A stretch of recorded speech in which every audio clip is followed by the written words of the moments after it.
La crise d'adolescence est une nouvelle étape du développement de la personnalité, qui se caractérise par une perte de spontanéité, du comportement, d'affirmation de soi et de désir d'expression. Au cours de cette période, les adolescents montrent des signes d'indépendance et entrent en conflit avec les enseignants et les parents. Les causes. Parmi les principales causes des crises de jeunesse, on note des changements dans les relations avec les proches et l'entourage. Ces changements se produisent à travers le développement de la conscience de soi. L'exacerbation des crises d'adolescence est renforcée par des facteurs externes tels que la surprotection, le contrôle parental, la dépendance, qui se manifeste dans les relations familiales. Les facteurs internes qui exacerbent la crise comprennent les conditions psychologiques caractéristiques de l'adolescent. Il a déjà pris certaines habitudes et certains traits de personnalité qui font obstacle à ses nouveaux besoins et aspirations. Signes négatifs.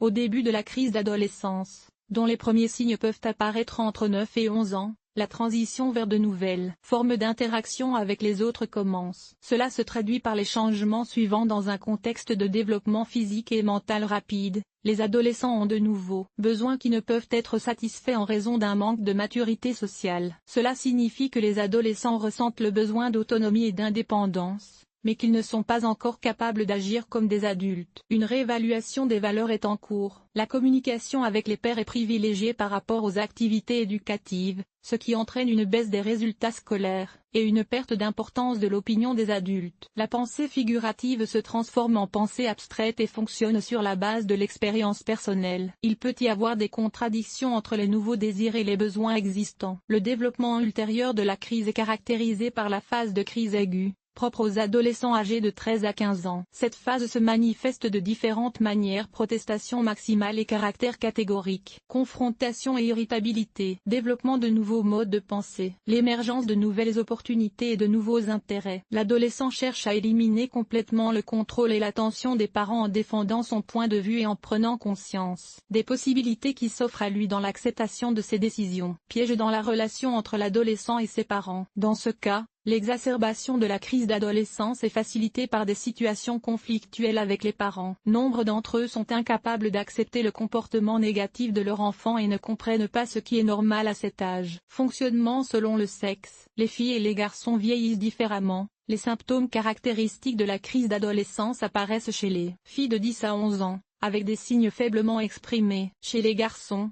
la période de transition commence plus tard, 12-13 ans, mais est plus expressive. L'avis des psychologues se résume au fait que cela est dû à des exigences plus fortes chez les jeunes hommes que chez les jeunes filles. Chez les filles, les signes suivants font partie des symptômes habituels de la crise d'adolescence chez les filles: insatisfaction à l'égard de son apparence. Cela se traduit par une perception sérieuse de l'incohérence par rapport aux normes généralement acceptées de la beauté féminine. Les filles s'efforcent d'obtenir une certaine image, suivent aveuglément la mode et portent des vêtements à la mode. Le désir d'être aimée.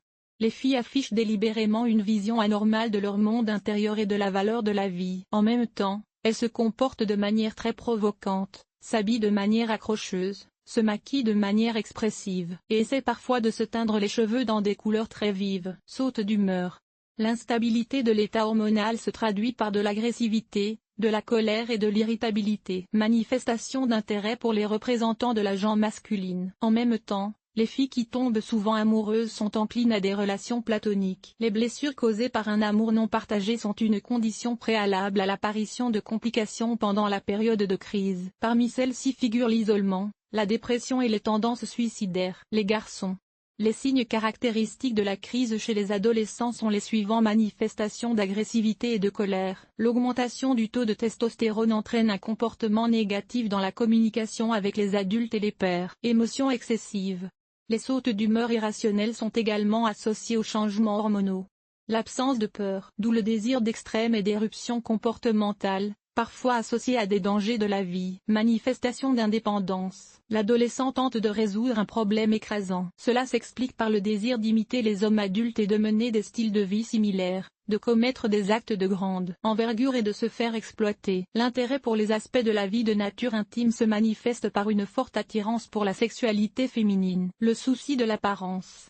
Il convient de noter que les garçons sont plus attirés par l'apparence que les filles. Insatisfaits de leur manière, ils deviennent vulnérables, fermés et incertains. Cela conduit à une sous-estimation de l'estime de soi, au rejet des critiques et des commentaires sur l'apparence. Les symptômes ci-dessus sont considérés comme normaux lors d'une crise d'adolescence. Cependant, les complications sont plus susceptibles de se développer dans un contexte de relations incorrectes entre l'adolescent et ses parents, l'environnement et les normes sociales généralement acceptées. Symptômes positifs.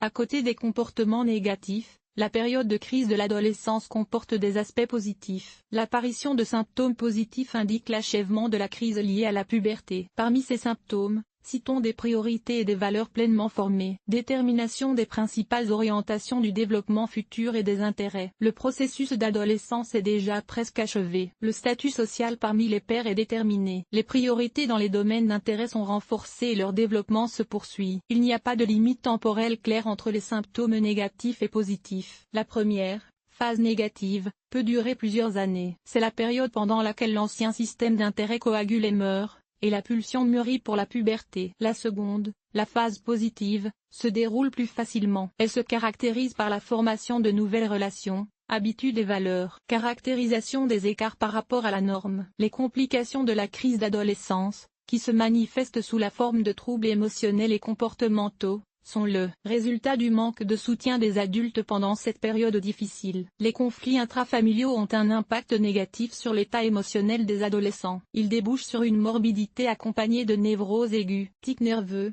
bruits parasites, phobie, dépression persistante, séparation, imagination anxieuse, colère, excitabilité accrue, aliénation, la dépendance au tabac, à l'alcool et aux drogues, et diminution des résultats scolaires en raison du programme d'études. Tendance à l'escalade.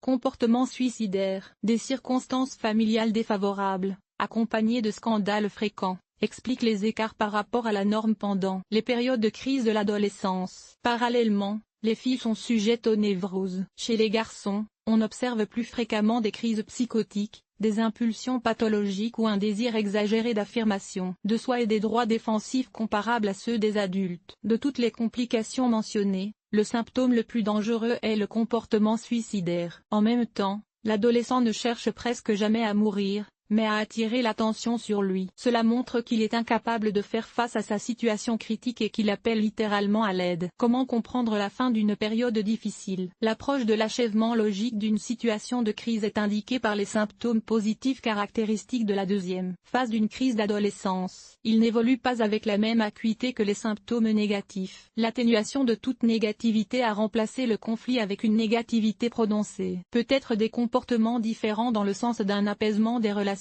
De nouveaux centres d'intérêt apparaissent, sport, lecture, passion pour le sexe opposé. La direction des indicateurs appropriés au cours de la recherche revient. Les adolescents acquièrent des compétences en matière d'évaluation réfléchie des qualités personnelles, des capacités, des inconvénients et des opportunités. En plus de comprendre la liberté, l'adolescent fait preuve d'un sens des responsabilités. Tout en maintenant une relation séparée avec ses parents, l'adolescent établit une relation étroite avec eux. À ce stade, les parents sont responsables de la prévention d'une crise prolongée. Ils doivent faire preuve de plus de souplesse dans leur relation avec l'adolescent. Ils doivent maintenir la confiance et être capables de reconnaître des aspects tels que l'indépendance et le droit de choisir et de participer à la résolution des questions familiales importantes. Pourquoi est-il important de connaître les symptômes? L'adolescent a été informé qu'il ne peut parfois pas faire face aux nouveaux symptômes qui lui tombent dessus. Il a donc besoin de l'aide de ses proches. Et pour l'aider, vous devez savoir. Que va-t-il se passer pour l'adolescent? Le nouveau comportement est normal. Y a-t-il des écarts par rapport à la norme? Si c'est le cas, il faut contacter d'urgence le psychiatre ou le psychothérapeute de l'enfant. Vous éviterez ainsi l'apparition de complications qui pourraient conduire à une évolution tragique des événements. En plus de maîtriser les informations ci-dessus sur les caractéristiques des manifestations de la crise de l'adolescence, les parents doivent apprendre les nuances des relations comportementales pendant cette période difficile pour les adolescents. Conseil aux parents. Tout d'abord, les parents sont simplement tenus de se familiariser avec les caractéristiques du développement physique et mental des enfants qui entrent dans l'adolescence. Ils doivent également rechercher des informations théoriques sur le flux d'adolescents. En outre, ils sont guidés par les recommandations suivantes en ce qui concerne les adolescents: comprendre et adopter les changements de comportement qui se produisent avec les enfants, se rebeller, renier toutes les valeurs et se rappeler que tout cela cache un enfant vulnérable et malléable qui absorbera de nouvelles étapes de développement. Soutenir le désir d'indépendance et d'autonomie, exclure Ipropec et construire de nouvelles relations avec l'enfant qui se voit adulte mais ne sait pas encore comment réagir à son nouveau statut. N'ayez pas peur d'avoir une relation séparée avec les adolescents. Ils sont nécessaires à la formation d'une personne en pleine croissance. La réaction correcte de l'adulte à la nouvelle relation est la clé d'un rétablissement rapide de la relation. Apprenez à écouter et à entendre l'adolescent sans l'éclairer ou lui faire des allusions inutiles. Cela accélère grandement la réconciliation avec l'adolescent. Surveillez attentivement le comportement et les humeurs de l'enfant. Soutenez ses intérêts et soyez un ami. Cela empêchera le développement de déviation par rapport à la norme et il faudra éventuellement faire appel à un psychologue pour aider à corriger la situation. Il ne faut pas oublier que la crise d'adolescence se termine, mais qu'elle dure assez longtemps. Et c'est seulement aux adultes qu'il appartient de rendre cette étape importante de la vie de l'adolescente aussi facile et utile qu'elle l'est. Conclusion. Il est tout à fait erroné de croire que la crise d'adolescence évolue de manière exactement temporaire et égale. Il n'existe pas de formule spécifique pour cette période difficile. Pour chaque enfant, elle se déroule selon un scénario unique. En résumé, la principale chose que les parents peuvent faire pour aider leur adolescent est de faire le même compromis sur toutes les règles de la famille et de l'égalité. La confiance dans la relation et l'équilibre émotionnel sont également importants. Voilà l'essentiel des conditions de base pour surmonter la crise de l'adolescence. L'article vous a-t-il aidé? Évaluation 5.5. 5.5 Montant de l'évaluation 2.